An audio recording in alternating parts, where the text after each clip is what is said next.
Today we're at Schenck Business Solutions in Appleton, Wisconsin, and they're gracious enough to let us use the facility to film some police station scenes here. We're going to be shooting over 2 days.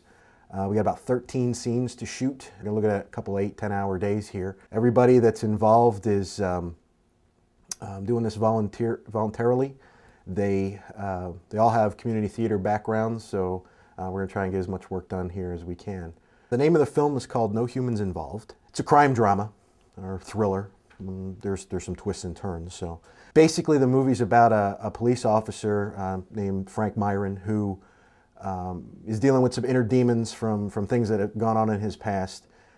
He's trying to solve a case. It's a high-profile murder case.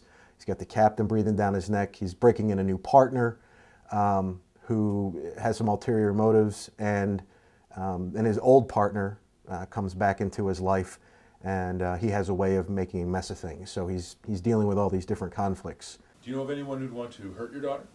Nobody could do her more harm than the harm she was doing to herself. With all due respect, sir, I saw your daughter. This was no suicide. It might as well have been. Meaning what, exactly? I can't begin to imagine the type she dealt with, given that she was renting herself out to the highest bidder. To make you angry, did it? Wouldn't it you?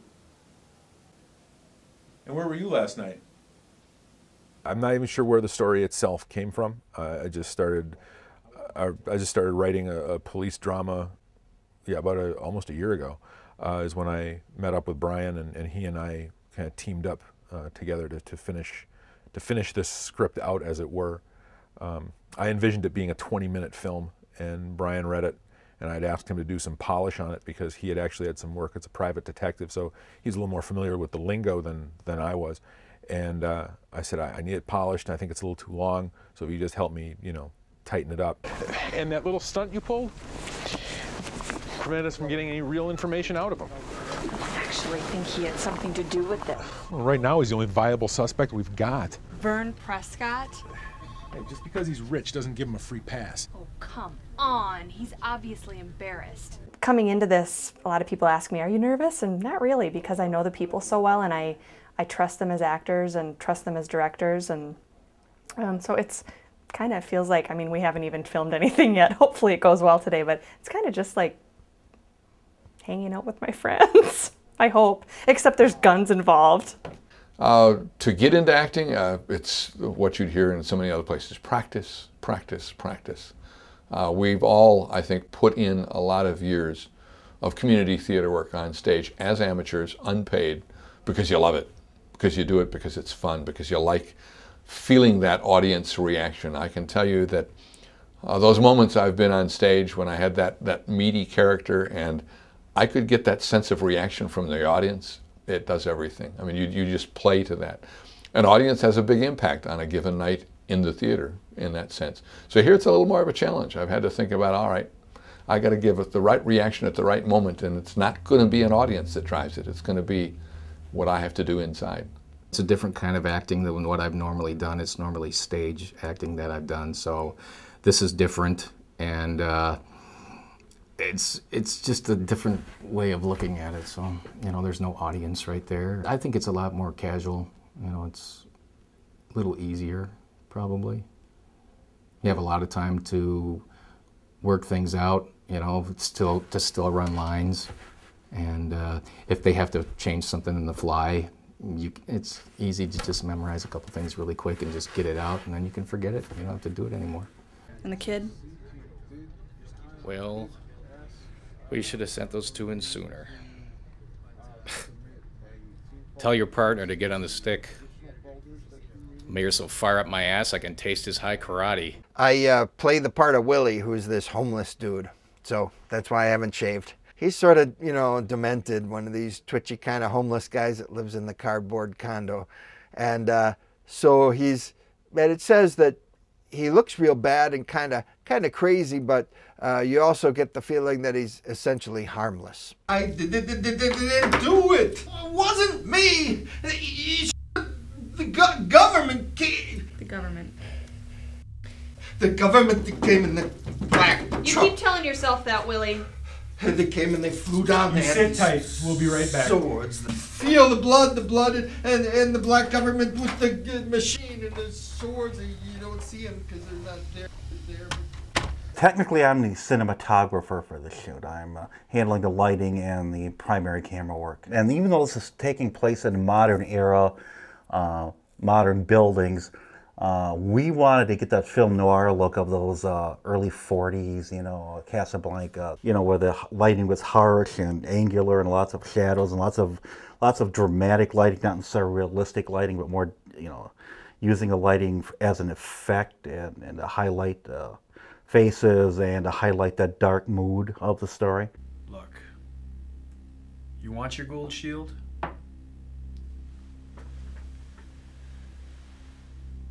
This is the only way you're gonna get it. I've been working a case against Frank Myron for the past 3 years. Now you're the linchpin. Well, this afternoon we're at the Blackstone Inn in Green Bay, historic restaurant. We were in here, Tim and I were in here a couple weeks ago, and we ate lunch, and he said, you know, maybe we could ask the owner about shooting here. And I said, yeah, this would be a really cool place to do this. So Tim got on the phone, he called the owner up, and it so happened the owner, Robin, was an extra in Public Enemies, and they were shooting down in Oshkosh. So she was really excited about having us in here. And we worked out the details, and here we are today. We're shooting a scene with an informant by the name of Rizzo, and he's got some information for Myron in regards to this murder that he's investigating, and the guy gets a little cocky, and well, things go south. This will probably take a couple hours to shoot because we want to do it from a lot of different angles. I actually got to choreograph a little bit of violence that's going to take place, a little bit of action. So that's going to take a little bit of time because I want it to look right. Today I'm playing an informant. I'm addicted to smack, whatever that is. I don't even know what smack is, but I'm sure it's some drug out there. From what I understand, I like to give information. Apparently I'm going to get him so worked up, this cop, that he's going to come after me and give me a little slap to the head, maybe a grab to the neck, and hopefully I won't have to do the Arnold Schwarzenegger scream, you know, the you know what I mean? Me and Frankie are all good. Besides, it's not like I carry any money for him to take off. I said shut your mouth! Detective, let him go. You'll kill him. Frank, enough. Do we just want them walking out? We don't want them doing the whole dialogue back and forth, do we?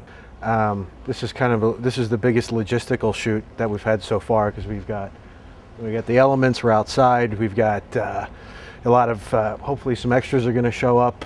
We've got a lot of actors involved. Everything so far has been pretty intimate with 1 or 2 or 3 actors. This one we've got 4. We've got people moving or mulling around, doing stuff. Trying to be as realistic as we possibly can. Today I'm playing a dead hooker, which should be a lot of fun. The scene we're shooting today is sort of the aftermath of a night gone bad with a gentleman of sorts, and she ends up getting murdered. But her character kind of complicated. She's comes from kind of a difficult family life, gets into street drugs, and eventually starts prostitution and winds up dead.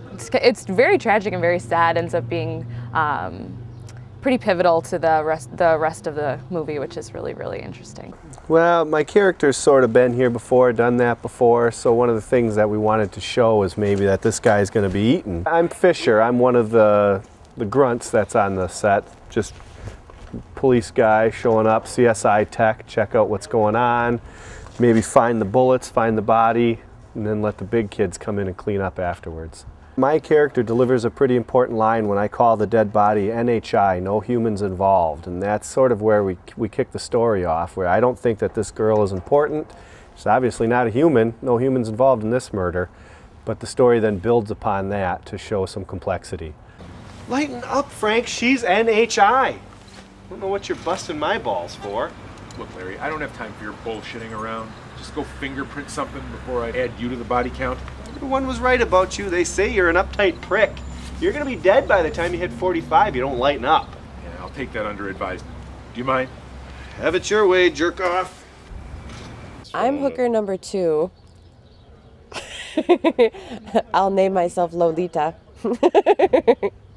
And my role is basically just kind of giving the police information about what's going on and kind of being, you know, I'm not telling them everything, but I'm not an accomplice, but I'm there giving information. You have to be more prepared, I think, in a live setting, because you don't have an audience reaction.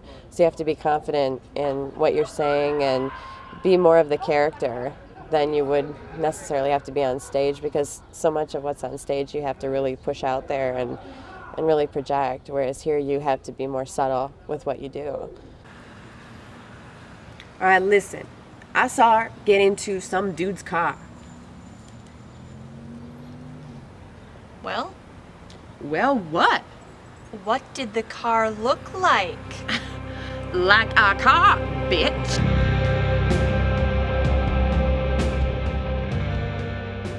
Are you pretty pleased at where you're at this time frame? Oh, absolutely. I mean, everybody involved in this piece so far has been outstanding. They've given their time, their effort. Some folks have donated their money and their equipment. What the hell happened? What's going on?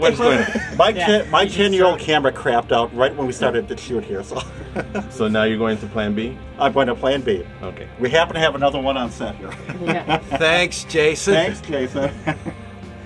I understand that you guys broke the camera.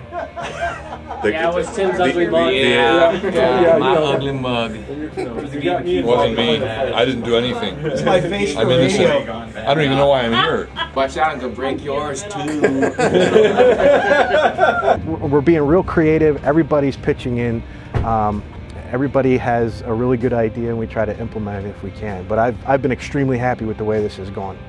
It's a lot of fun. You know, get to hang around great people and really enjoy the experience, even not getting paid. If you've come to acting and you like acting, you act. You look for opportunities to act. And the work on a film is a very different form, really, than being on stage with an audience. You don't have an audience. You have to find your character in your own way. You're not filming in a nice sequence where you can build up, if you will, that reaction to the character and the characters around you. So it's a different form, and I think that's part of the attraction. When you're doing a film, you're talking more in conversational tones. You're not projecting like, you know, a lot of us that are in this are used to doing stage work where you're projecting, and you know, it's a matter of just talking in a normal tone because you got the mic picking up everything. So yeah, it's different. It's a different way of acting. When you're doing a play, you get into that zone and you can really get into it and stay there. And then with the film, you could say one line and they'll cut you off, and you have to redo it because of lighting or if somebody missed a line, and you have to start all over again. So this is stepping out of the element, and as scary as it is, I think it will be very rewarding if it works out.